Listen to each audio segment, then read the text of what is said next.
की जो एकादशी है बड़ी एकादशी के रूप में मनाई जाती है और इसे परिवर्तनीय एकादशी भी कहा जाता है। भाद्रपद पक्ष के शुक्ल पक्ष की इस एकादशी को जल जूलनी एकादशी भी कहा जाता है। ऐसी मान्यता है कि आज के दिन भगवान विष्णु के वामन अवतार की पूजा की जाती है। आज के दिन देश भर में कई जगहों पर चारभुजानाथ के मंदिरों में मेला वगैरह का आयोजन भी होता है, जुलूस निकाले जाते हैं। तो आप सभी को हार्दिक शुभकामनाएं जल जूलनी एकादशी की। चलिए आगे बढ़ते हैं अपन खबरों में। देखिए पहली खबर, अपनी माँ को याद करके भावुक हुए पीएम मोदी। विपक्ष से पूछा कि माँ को गाली दी, उनका क्या कसूर था। जो हाल ही में आपको पता होगा बिहार दरभंगा में राहुल गांधी की वोटर अधिकार यात्रा के दौरान प्रधानमंत्री नरेंद्र मोदी की माता श्री को अपशब्द कहे गए थे, गालियां दी गई थी। तो इस पर पीएम मोदी ने कहा कि मेरी माँ को क्यों अपशब्द कहा। ये अपमान, ये गालियां सिर्फ मेरी माँ का अपमान नहीं बल्कि ये देश की माँ बहन और बेटियों का अपमान है। ये कहते हुए भावुक हो गए पीएम मोदी। और पीएम मोदी को देखकर बिहार के बीजेपी अध्यक्ष भी रो पड़े। पीएम ने कहा कि मेरी माँ का शरीर तो अब इस दुनिया में नहीं है, मेरी उस माँ को जिसका राजनीति से कोई लेना देना नहीं है, आरजेडी और कांग्रेस के मंच से भद्दी भद्दी गालियां दी गई। तो इसी बात को लेकर प्रधानमंत्री नरेंद्र मोदी भावुक हो गए।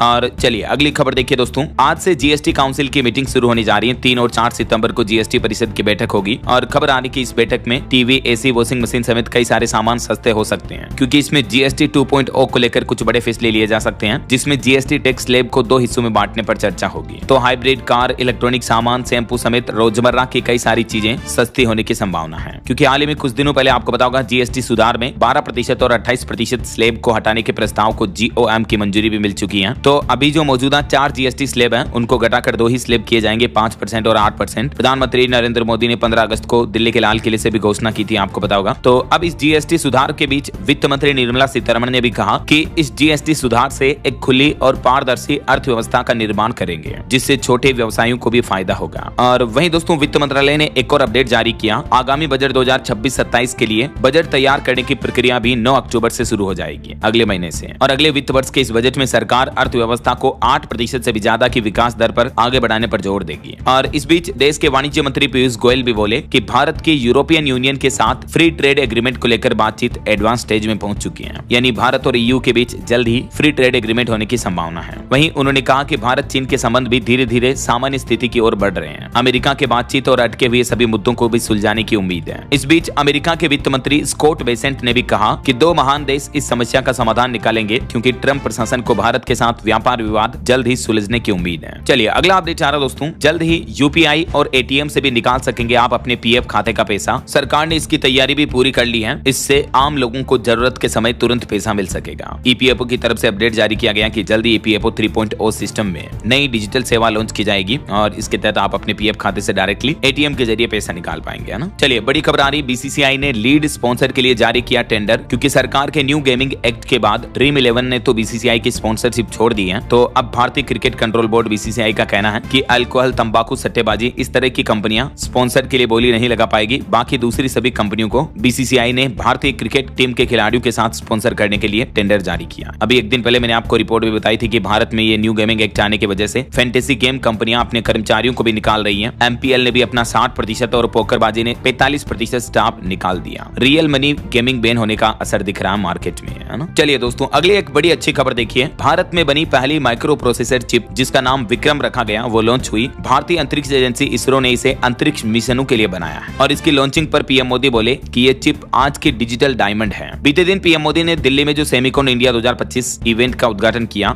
और इसी इवेंट में इसरो ने अपनी ये नई सेमीकंडक्टर चिप भी पेश की है। वैसे तो मेड इन इंडिया की कई सारी चिपों का निर्माण अब भारत में शुरू हो चुका है। अब सरकार का प्लान है सेमीकंडक्टर मिशन व डीएलआई योजना के अगले चरण पर काम हो रहा है। पीएम मोदी ने ये सेमिकॉन इंडिया का उद्घाटन करते हुए बयान दिया और इस मौके पर प्रधानमंत्री नरेंद्र मोदी बोले कि आर्थिक स्वार्थ से अर्थव्यवस्था में चुनौतियां आई, भारतीय जीडीपी फिर भी 7.8% बढ़ी है। एक दिन दुनिया कहेगी made in India, trusted bye world. और इस सेमिकॉन इंडिया 2025 के समिट में पीएम मोदी ने एक और बड़ा दावा किया। पीएम बोले कि भारत की सेमीकंडक्टर यात्रा अब अजेय है। $18 अरब का निवेश आएगा और जल्द he made in India chips देखने को मिलेगी। पीएम ने कहा कि भले ही हमारी यात्रा देरी से शुरू हुई हो, लेकिन अब कोई भी ताकत हमें रोक नहीं सकती है। और सरकार का कहना कि आगे भी भविष्य में सेमीकंडक्टर परियोजनाओं को सरकारी मदद मिलना जारी रहेगी। डिजाइन से जुड़ी छूट का भी विस्तार होगा। देखिए एक रिपोर्ट के मुताबिक वैश्विक सेमीकंडक्टर बाजार साल 2030 तक $1 ट्रिलियन का हो जाएगा और इसमें भारत भी एक बड़े खिलाड़ी के रूप में उभर रहा है। अभी मौजूदा समय समय में वैश्विक स्तर पर सेमीकंडक्टर बाजार 600 अरब डॉलर का हो चुका है और पीएम का कहना है कि भारत इस बाजार में एक बड़ी हिस्सेदारी हासिल करना चाहता है। पीएम मोदी बोले कि भारत में बनी छोटी चिपें दुनिया में बड़ा बदलाव लेकर आएगी। तो कुछ यूं रहा दोस्तों दिल्ली में ये सेमिकॉन इंडिया का उद्घाटन। और चलिए अगली खबर देखिए। मराठा आरक्षण आंदोलन पर खबर आ रही, आखिरकार अब मनोज जरांगे ने अपनी भूख हड़ताल खत्म की। उन्होंने कहा कि हम जीत गए, सरकार ने हमारी मांगे मान ली।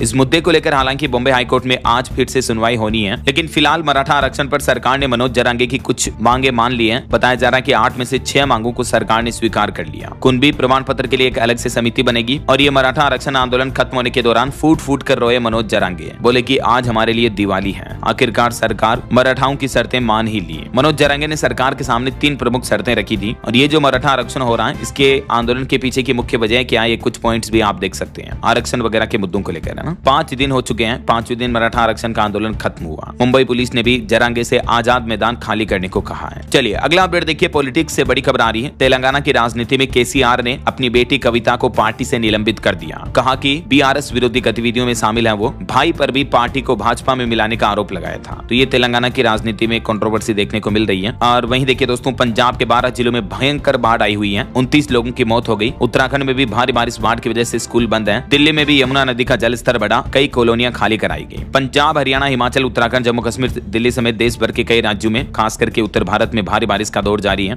और बाढ़ से भी हालात काफी गंभीर चल रहे हैं। आगे मैं आपको बताऊंगा पूरे मौसम समाचार विस्तार से। फिलहाल देखिए अगला अपडेट। सुप्रीम कोर्ट ने कहा कि राष्ट्रपति के मामले में संविधान की व्याख्या करेंगे, किसी व्यक्तिगत मामले में नहीं। राज्यपालों और राष्ट्रपति के लिए डेडलाइन से जुड़े मामले पर सुनवाई करते हुए सुप्रीम कोर्ट ने यह अहम बयान दिया। और वहीं देखिए भाजपा ने एक बड़ा दावा किया, कहा कि पवन खेड़ा के पास 2 वोटर आईडी है। कांग्रेस नेता बोले कि यही सवाल हम चुनाव आयोग से कर रहे हैं। इलेक्शन कमीशन ने भी खेड़ा को नोटिस भेजा इस मुद्दे के बाद। और वहीं देखिए पश्चिम बंगाल विधानसभा में भी हंगामा हुआ। बीजेपी नेता शुवेंदु अधिकारी एक दिन के लिए सस्पेंड किए गए। पश्चिम बंगाल विधानसभा में भी बीते दिन जमकर हंगामा हुआ। और एक भावुक करने वाली खबर देखिए दोस्तों, जम्मू कश्मीर के बांदीपुरा सेक्टर में जो आतंकियों से मुठभेड़ में हमारे एक जवान शहीद हो गए थे, छोटू शर्मा नाम के। तो जब अंतिम संस्कार के लिए परिजनों के पास लाए गए तो देखिए आप शहीद को देखते दौड़ते हुए पहुंची उनकी मां, बोली कि बेटा आया है। बॉडी से लिटकर पत्नी ने भी पूछा कि हमें छोड़कर इतनी जल्दी क्यों चले गए। वाकई में भारत के ऐसे वीर जवानों को दिल से सैल्यूट यार, जो अपनी मातृभूमि के लिए, अपने परिजनों को छोड़कर अपने देशवासियों के लिए अपने प्राण न्यौछावर कर देते हैं। भावुक हो जाता हूं दोस्तों जब ऐसी खबरें देखता हूं तो सच। और वहीं पंजाब मोहाली में भी देखिए जम्मू कश्मीर के 3 युवक गिरफ्तार हुए। इनके भी जैसे मोहम्मद आतंकी संगठन से जुड़े होने का दावा किया जा रहा। टैक्सी ड्राइवर के अपहरण और मर्डर में ये पकड़े गए। और हरियाणा की यूट्यूबर ज्योति मल्होत्रा को भी जासूसी केस में बेल नहीं मिल पाई। उनकी बेल टल चुकी। जमानत समेत 4 एप्लीकेशन पर फैसला आ जाएगा। 10 सितंबर को कोर्ट में पेश होने का आदेश भी मिला। वहीं देखिए बड़ी खबर, अब नहीं बन पाएंगे फर्जी वोटर आईडी कार्ड। बिहार के मतदाताओं को जल्द ही मिलेगा हाईटेक कार्ड।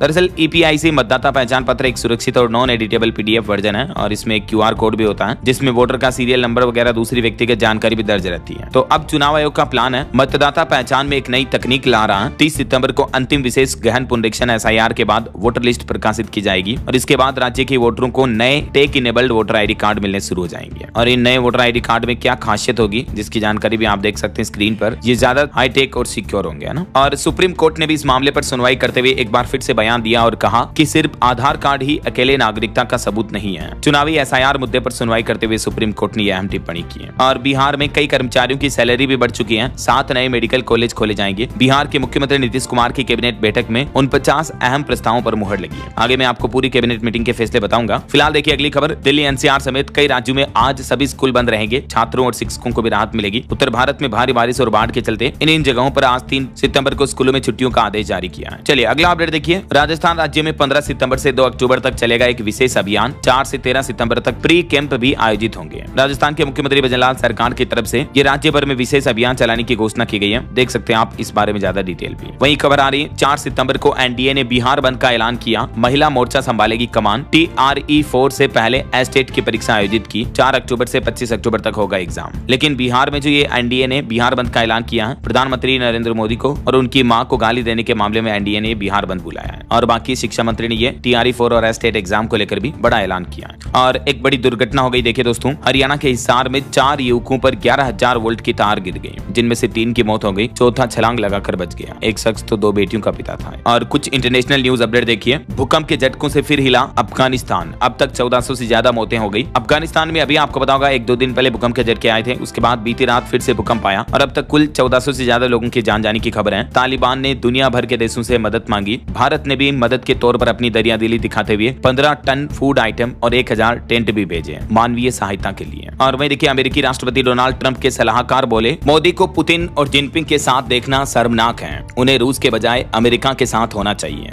यूएस के वित्त मंत्री ने भी कहा कि एससीओ बैठक एक दिखावा रही है। वहीं इधर देखिए अजरबैजान के राष्ट्रपति ने भी भारत पर आरोप लगाते हुए कहा कि पाकिस्तान से संबंधों का बदला ले रहा भारत। रिपोर्ट्स में बताया गया कि भारत ने अजरबैजान की एससीओ में एंट्री रोकी है। ये मतलब एलिगेशन लगाए जा रहे हैं, भारत पर आरोप लग रहे हैं। वहीं खबर आ रही कि 25 वर्षों में बने अमेरिकी भारत के संबंध 25 घंटों में बिगड़ने लगे। अमेरिका की न्यू टेरिफ नीति पर बोले USISPF के प्रमुख भी। वहीं ऑस्ट्रेलिया में भी अपमानजनक पहुंच वाली तकनीकों पर लगेगा बैन, सरकार ने घोषणा की। AI टूल भी इसमें शामिल है। और रूसी राष्ट्रपति व्लादिमीर पुतिन भी बोले कि रूस का किसी भी देश पर हमला करने का कोई इरादा नहीं है, खास करके यूक्रेन जंग को लेकर उन्होंने ये बातें कही। चलिए अगला अपडेट आ रहा है दोस्तों, कॉमनवेल्थ गेम्स में भारत के साथ नाइजीरिया का भी मेजबानी का प्रस्ताव रखा है। नवंबर में स्कॉटलैंड में फैसला होगा। भारत की साल 2036 में ओलंपिक की भी दावेदारी है। और ऑटो इंडस्ट्री से खबर देखिए, हुंडई क्रेटा किंग लॉन्च हुई। शुरुआती कीमत 17,85,000 रुपए। इसमें डुअल जोन AC और स्लाइडिंग आर्म रेस्ट जैसे प्रीमियम फीचर्स भी मिलेंगे। वहीं टेक न्यूज से बड़ी खबर आ रही, एप्पल की आईफोन 17 सीरीज 9 सितंबर को लॉन्च होगी। नए डिजाइन के साथ 120 हर्ट्ज रिफ्रेश रेट वाला डिस्प्ले मिलेगा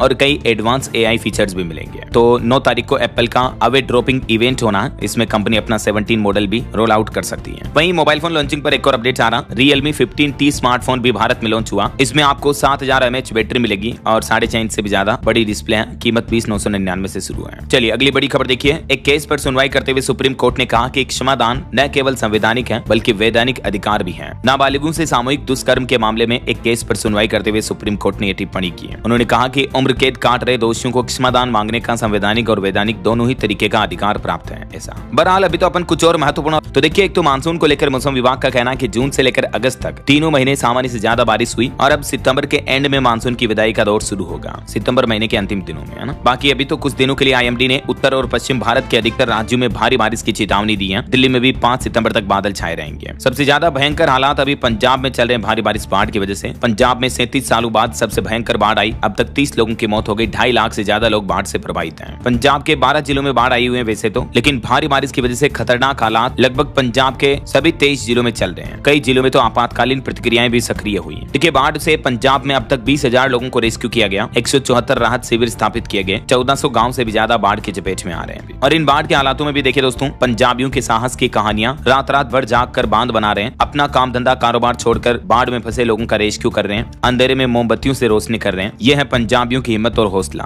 प्रधानमंत्री नरेंद्र मोदी ने भी पंजाब के मुख्यमंत्री भगवंत मान से फोन पर बातचीत की, बाढ़ का जायजा लिया। पंजाब सरकार ने 60,000 करोड़ के राहत पैकेज की मांग की है केंद्र सरकार से। और इधर देखिए बॉलीवुड से भी कुछ मदद का ऐलान हुआ। पंजाब में बाढ़ पर दिलजीत दोसांझ ने गोद लिए 10 गांव। एमी विर्क ने भी 200 पीड़ित परिवारों की जिम्मेदारी ली। गुरु रांधवा, संजय दत्त ने भी मदद का हाथ बढ़ाया। और बीते दिन सोनू सूद ने भी आपको पता होगा मदद का ऐलान किया था ना। तो अच्छी बात यह है कि बॉलीवुड एक्टर भी प्राकृतिक आपदा बाढ़ में प्रभावित लोगों की मदद करने के लिए आगे आए हैं। वैसे अभी भी पंजाब में अगले 36 घंटे भारी बारिश का अलर्ट है। 12 जिलों में भयंकर बाढ़ आएगी। और भी सतलुज नदी ओवरफ्लो पर चल रही है। भाखड़ा नांगल डैम के भी 7 फीट तक गेट खोले गए। चलिए कुछ और राज्यों के मानसून की स्थितियां देखिए दोस्तों। झारखंड के भी 11 जिलों में भारी बारिश की चेतावनी। बंगाल की खाड़ी में लो प्रेशर का एरिया बन रहा। 5 सितंबर तक हल्के से मध्यम दर्जे की बारिश होगी। और छत्तीसगढ़ में भी देखिए 12 घंटे से बाढ़ में फंसे एक शख्स को सेना के जवानों ने हेलीकॉप्टर से निकाला। ड्रोन से उसकी लोकेशन ट्रेस की। आज भी छत्तीसगढ़ के 5 जिलों में अलर्ट है। और पहाड़ी राज्य हिमाचल में भी देखिए मंडी में फिर से लैंडस्लाइड की घटना हुई, जिसमें एक मां बेटी समेत 3 लोगों की मौत हो गई। 2 अभी भी मलबे में दबे हैं। कुल्लू और करसोग में भी 2 बिल्डिंगें ढही। इधर देखिए उत्तर प्रदेश की हालात। बाइक सवार एक व्यक्ति नदी में बह गया, लोगों ने बचाया। नोएडा में फार्म हाउस भी डूब गए, तैर कर निकल रहे लोग। यूपी के 3 जिलों में आज भी 12वीं तक के स्कूल बंद रखे गए हैं। और बिहार में देखिए पटना समेत 8 जिलों में तेज बारिश का अलर्ट। मुंगेर में सड़कों पर गंगा नदी का पानी बहकर आ गया। नेपाल में बारिश जो ज्यादा हो रही है, इस वजह से कोसी बराज के भी 34 गेट खोलने पड़े। अब अलर्ट जारी हुआ। हरियाणा में देखिए मानसून का अपडेट आ रहा कि 36 घंटे भारी बारिश का अलर्ट रहेगा। हिसार गुरुग्राम में 5 मौतें हुई। यमुनानगर में पंचकुला सहारनपुर नेशनल हाईवे भी धंस गया। हरियाणा गुरुग्राम में भी भारी बारिश की वजह से सड़कों पर 18 किलोमीटर लंबा जाम लग गया दिल्ली जयपुर हाईवे पर। और प्राइवेट कंपनियों को कर्मचारियों के लिए भी वर्क फ्रॉम होम की एडवाइजरी जारी की प्रशासन ने। और वहीं राजस्थान में भी अजमेर से लेकर जोधपुर तक कई जिलों में बाढ़ जैसी बारिश हो रही है। फसलों पर जल भराव का खतरा मंडराने लगा। एक घटना देखिए राजस्थान के सवाई माधोपुर में बांध पर स्टंट कर रहा एक युवक भी बह गया। ऐसे जान से ना खेलें कभी। दौसा में भी बांध टूट गया। जयपुर के कई गांव भी डूबे। राजस्थान के 13 जिलों में आज और कल भी भारी बारिश का अलर्ट रहेगा। वहीं मध्य प्रदेश के भी 15 जिलों में आज भारी बारिश का अलर्ट है। अगले 24 घंटों में 4.5 इंच तक पानी गिर सकता है। एमपी में कई जगहों पर नदियां उफान पर चल रही। शाजापुर में एक स्कूल बस भी फंस गई। टीकमगढ़ में भी 20 लोगों का रेस्क्यू किया गया। नर्मदापुरम में तवा डैम के भी 3 गेट खोले गए। वहीं देखिए जम्मू कश्मीर में वैष्णो देवी मंदिर 7 दिन से बंद है। 700 श्रद्धालुओं का खर्च होटल वाले उठा रहे हैं। 200 कमरे खोले, नाश्ता डिनर सब कुछ फ्री दे रहे हैं। प्राकृतिक आपदा के मौके पर ये बहुत ही अच्छी पहल है वाकई में। और देश की राजधानी दिल्ली एनसीआर में भी बारिश से जनजीवन अस्त व्यस्त है। स्कूल कॉलेज बंद है। वर्क फ्रॉम होम की सलाह दी गई। और भी दोस्तों स्काईमेट वेदर की रिपोर्ट के मुताबिक अगले 24 घंटों के दौरान देश भर में मौसम की संभावित गतिविधियां क्या रह सकती हैं, जिसकी जानकारी आप देख सकते हैं स्क्रीन पर। बाकी मौसम विभाग ने अभी रेड अलर्ट पहाड़ी राज्यों में जारी किया है, जैसे हिमाचल प्रदेश, उत्तराखंड वगैरह में, और ऑरेंज अलर्ट की चेतावनी कई राज्यों में है। मध्य भारत के अधिकतर राज्यों में और दक्षिण भारत में येलो अलर्ट की चेतावनी रहेगी, है ना। और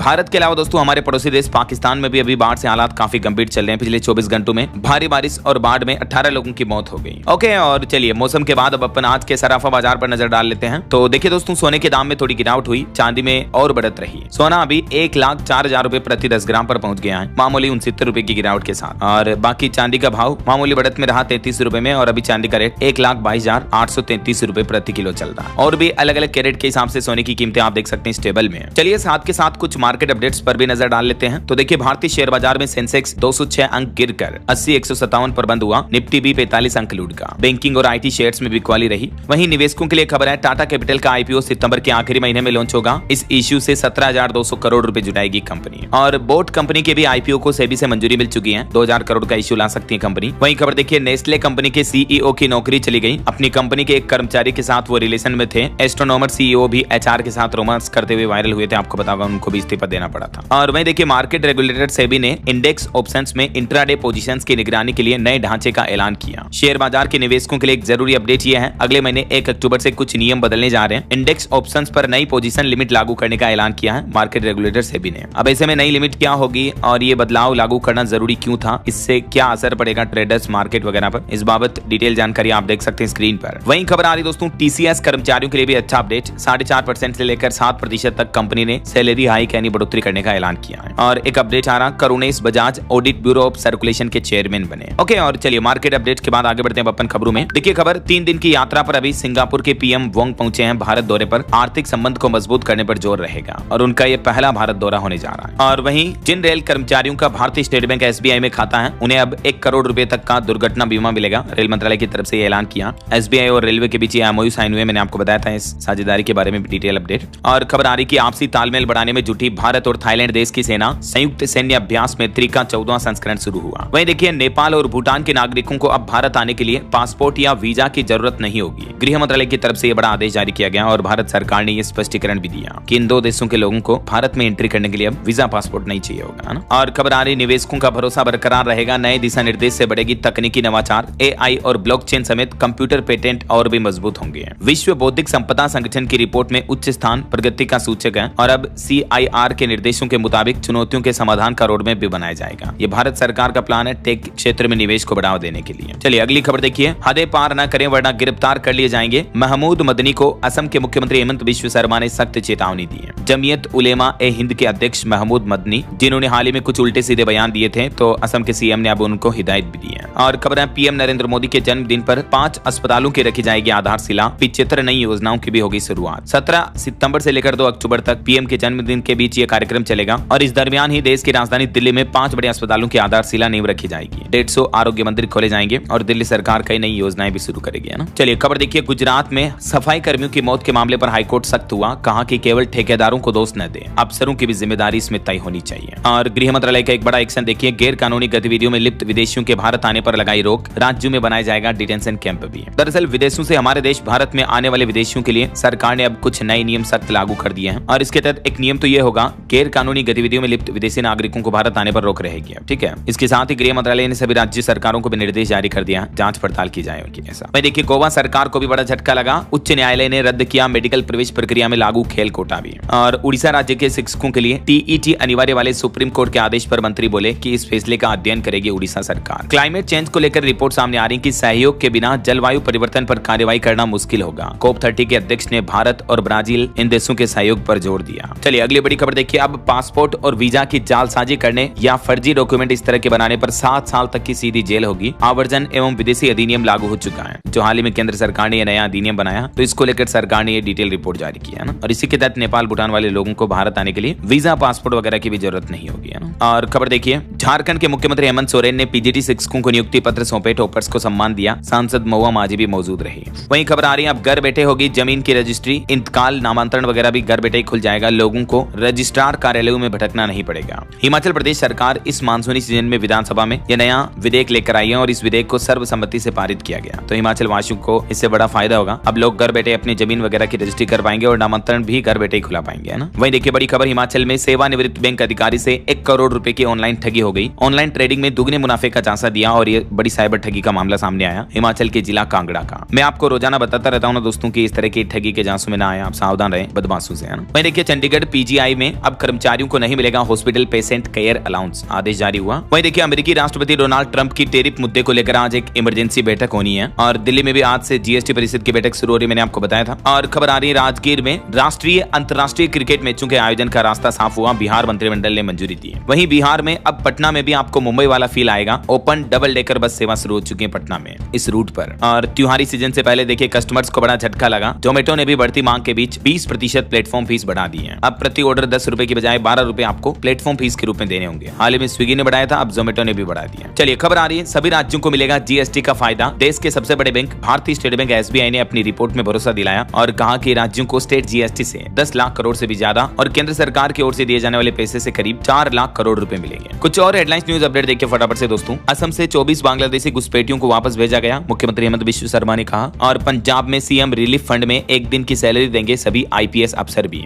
उत्तराखंड निकाय कर्मचारियों के महंगाई भत्ते में बढ़ोतरी हुई और 5 सितंबर को उत्तर प्रदेश अयोध्या पहुंचेंगे भूटान के प्रधानमंत्री दासो सेरिंग, रामलला के दर्शन भी करेंगे वो। वहीं भारत रूस के बीच जल्द ही सुखोई 57 फाइटर जेट को लेकर डील हो सकती है, मीडिया रिपोर्ट्स आ रही है। और पीएम मोदी गालीकांड को लेकर बीजेपी ने 4 सितंबर को बिहार बंद भी बुलाया। वहीं बड़ी खबर आ रही, दिल्ली एनसीआर में अब कुछ खास पंप खुलेंगे जहां पेट्रोल डीजल सीएनजी नहीं बल्कि गाड़ियों में कुछ और भरा जाएगा। दरअसल सरकार का प्लान है दिल्ली वगैरह में प्रदूषण कम करने के लिए बड़ा कदम उठाया जा रहा है और इसके तहत देश के 10 राजमार्ग खंडों पर अब हाइड्रोजन से चलने वाले ट्रकों को चलाने की योजना बनाई गई है। मतलब जो कॉमर्शियल व्हीकल होंगे हाइड्रोजन से चलेंगे और इनके लिए पेट्रोल पंप भी स्पेशल बनाए जाएंगे। इंडियन ऑयल और रिलायंस पेट्रोलियम मिलकर ये पेट्रोल पंप स्थापित करेंगे जहां हाइड्रोजन फ्यूल भरा जाएगा, समझ रहे हो, पेट्रोल डीजल वगैरह नहीं मिलेगा ना। और एक बड़ा फैसला देखिए, राजस्थान और गुजरात राज्य के लोगों के लिए खुशखबरी, ट्रेनों के लिए कुछ नए स्टेशन बनाए जाएंगे, माल ढुलाई नेटवर्क को और मजबूत किया जाएगा। वहीं खबर आ रही, झारखंड में विस्थापन एवं पुनर्वास आयोग का गठन हुआ, कैबिनेट की बैठक में 66 प्रस्तावों को मंजूरी मिली। हरियाणा में धान की खरीद 15 सितंबर से शुरू करने की मांग की जा रही, किसानों ने घेरा मुख्यमंत्री आवास भी।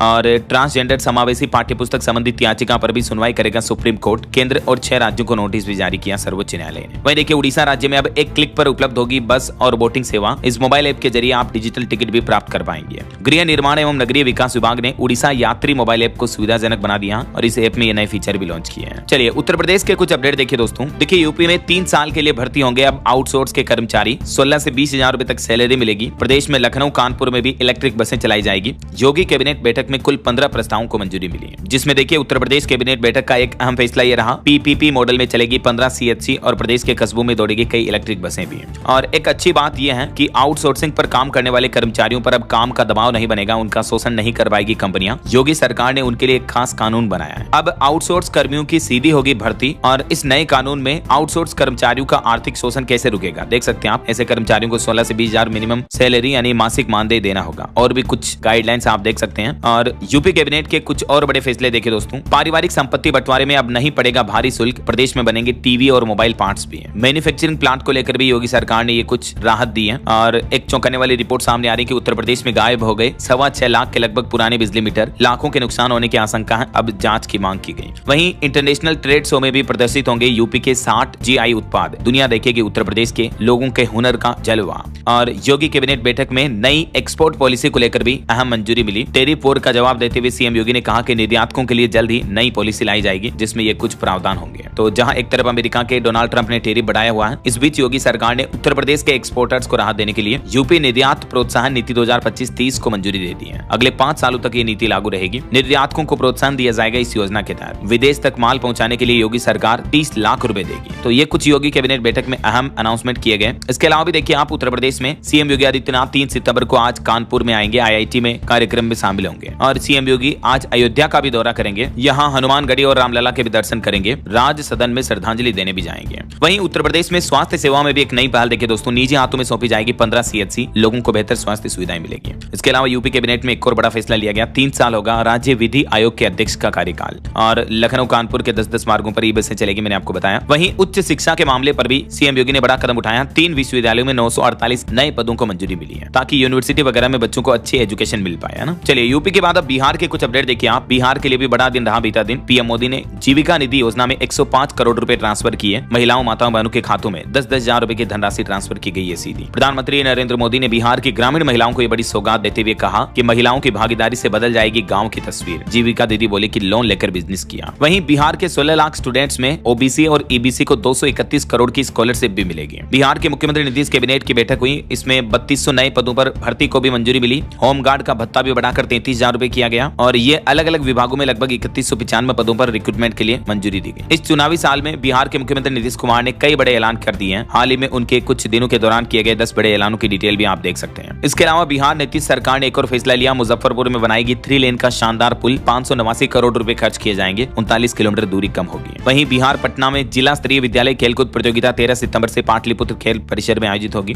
और एक अच्छी खबर है, दरभंगा एक्सप्रेसवे से 4 घंटे में पूरा होगा आपका पटना दरभंगा का सफर। 7 जिलों 19 शहरों को जोड़ेगा ये एक्सप्रेसवे। कुल बिहार कैबिनेट बैठक में बीते दिन भी 49 प्रस्तावों को मंजूरी मिली। ग्राम कचहरी सचिव की सैलरी वगैरह भी बढ़ाई गई। अलग अलग जिलों में 7 मेडिकल कॉलेज भी खोले जाएंगे। इन कैबिनेट फैसलों की कुछ डिटेल जानकारी भी आप देख सकते हैं। वहीं बिहार में हाल ही में एक मामला सामने आया, पटना में एक छात्रा की मौत के बाद सतर्क हुआ शिक्षा विभाग। अब स्कूलों में हर दिन 2 बार की जाएगी बच्चों के बस्ते की जांच। स्कूल शिक्षक स्टूडेंट के बस्तों की जांच करेंगे ताकि उनके बैग में कोई आपत्तिजनक सामग्री, लंच बॉक्स, किताबों वगैरह के अलावा अगर कुछ पाया जाता है तो तुरंत अलर्ट होगा स्कूल विभाग, है ना। और वहीं बिहार में पॉलिटिक्स से भी खबर आ रही कि फ्लॉप हो गई महागठबंधन की वोटर अधिकार यात्रा। बेगूसराय में शाहनवाज हुसैन बोले राहुल गांधी और तेजस्वी यादव की रैली में सिर्फ कार्यकर्ता आए, जनता नहीं। तो ये कुछ पॉलिटिकल बयानबाजी चल रही है। और चलिए आगे बढ़ते हैं खबरों में। देखिए आप, देश की राजधानी दिल्ली में थल सैनिक शिविर शुरू हुआ और इसमें देश भर के 1546 एनसीसी कैडेट ट्रेनिंग लेंगे, 12 दिन तक चलेगा ये। वहीं देश के वाणिज्य मंत्री पीयूष गोयल ने एक बड़ा ऐलान किया, कहा कि टिकाऊ विकास का बनेगा उदाहरण भारत जल्द ही दुनिया में। साल 2030 तक 50 गीगावाट रिन्यूएबल एनर्जी उत्पादित करने का लक्ष्य तय किया है भारत ने। केंद्रीय पेट्रोलियम मंत्री हरदीप सिंह पुरी भी बोले कि 2030 तक एनर्जी मिक्स में गैस की हिस्सेदारी भी बढ़ाकर 15% करा जाएगा। और एक रिपोर्ट सामने आ रही, जीएसटी संशोधन से पहले भारतीय ऑटो उद्योग में जबरदस्त बिक्री देखी गई। उत्तराखंड में भी मूसलाधार बारिश की वजह से जनजीवन ठप पड़ा है, स्कूलें बंद की गई, 4 धाम यात्रा भी स्थगित की गई। सरकारी टेलीकॉम कंपनी बीएसएनएल ने अपने फ्रीडम प्लान की अवधि 15 दिन तक बढ़ाई। और खबर है, जर्मनी के विदेश मंत्री वोडफुल भी अभी भारत दौरे पर आए हुए हैं। रणनीतिक साझेदारी पर होगा मंथन। 2-3 सितंबर 2 दिन उनका भारत दौरा है। और प्रधानमंत्री नरेंद्र मोदी मुंबई में भी इंडिया मेरीटाइम वीक 2025 में शामिल होंगे। यह आयोजन अगले महीने 27 से 31 अक्टूबर तक होगा। और देखिए, आतंकवाद के खिलाफ भारत और थाईलैंड के सैनिकों ने मिलकर मेघालय में शुरू किया संयुक्त सैन्य अभ्यास। वहीं भारत ने अफगानिस्तान के काबुल में भूकंप से प्रभावित लोगों की सहायता के लिए 21 टन खाद्य सामग्री पहुंचाई। सिंगापुर के प्रधानमंत्री लॉरेंस वोंग भी भारत की 3 दिवसीय यात्रा पर शाम को दिल्ली पहुंचे। और प्रधानमंत्री किसान सम्मान निधि योजना की 21वीं किस्त से पहले कृषि मंत्री ने एक बड़ा ऐलान किया, कहा कि किसानों की शिकायत और मदद के लिए अलग से पोर्टल बनाया जाएगा जल्दी। और क्रिप्टो करेंसी को लेकर एक बड़ा अपडेट देखिए, विदेशों में रखी क्रिप्टो करेंसी पर भी भारत में देना होगा टैक्स। अप्रैल 2027 से ये इनकम टैक्स को लेकर न्यू रिफॉर्म रूल्स लागू किए जाएंगे, सरकार का प्लान है ना। और देखिए, एनसीईआरटी ने 65वें स्थापना दिवस पर बाल वाटिका टीवी और दीक्षा 2.0 अभियान भी लॉन्च किया। देश की राष्ट्रपति द्रौपदी मुर्मू ने केरल और इलाहाबाद उच्च न्यायालय में स्थायी न्यायाधीशों की नियुक्ति की। चलिए दोस्तों, कुछ और स्टेट न्यूज अपडेट देख लेते हैं फटाफट से। देखिए, एक तो पंजाब में बाढ़ पीड़ितों के लिए दिल्ली के पूर्व सीएम अरविंद केजरीवाल ने ऐलान किया, कहा कि 1 महीने की सैलरी जमा कराएंगे आम आदमी पार्टी के सांसद और विधायक भी। और दिल्ली हाई कोर्ट से उमर खालिद और शर्जील इमाम समेत 9 आरोपियों की जमानत याचिका भी खारिज हुई। वहीं राजस्थान में 18 सितंबर से गांव चलो अभियान शुरू होगा, मुख्यमंत्री भजनलाल शर्मा ने ऐलान किया। और हनुमान बेनीवाल बोले राजस्थान में कि अब रण आखिरी होगा, फिर हम लड़ नहीं पाएंगे, राजस्थान में मंदिर और सरकार दोनों एक साथ बनेंगे। वहीं त्योहारी सीजन पर राजस्थान में रेलवे से भी अपडेट आ रहा दोस्तों, 2 स्पेशल ट्रेनें चलेगी राजस्थान सीकर से। और मध्य प्रदेश में देखिए, कई जिलों में खाद की कमी के लिए लाइन में लग रहे हैं किसान भाई लोग। एमपी के रेवा में ये किसानों पर लाठी चार्ज किया गया, लाइन में लगे किसानों को पुलिस ने खदेड़ा। वहीं एमपी बैतूल के राष्ट्रीय राजमार्गों की मरम्मत होगी, 15 दिन में पूरा होगा काम। मध्य प्रदेश के मुख्यमंत्री भी 5 सितंबर को पन्ना के अमानगंज आएंगे। छत्तीसगढ़ रायपुर के बेबीलोन होटल में भयंकर आग लग गई, लिफ्ट बंद होने से 47 लोग फंस गए। हालांकि अच्छी बात रही कि सभी का रेस्क्यू कर लिया गया। और छत्तीसगढ़ में देखिए, नई गाइडलाइंस जारी हुई,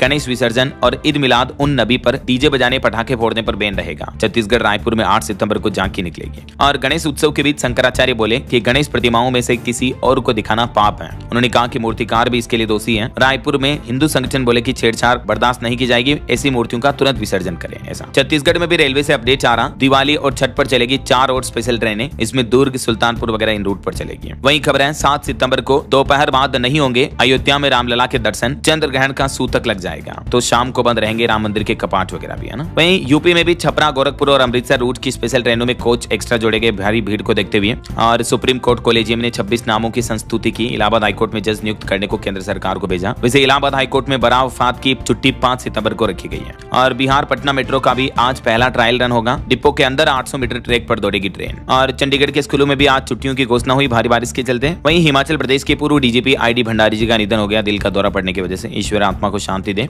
चलिए अब कुछ एजुकेशनल अपडेट्स देख लेते हैं। देखिए चंद्रयान 3 के डेटा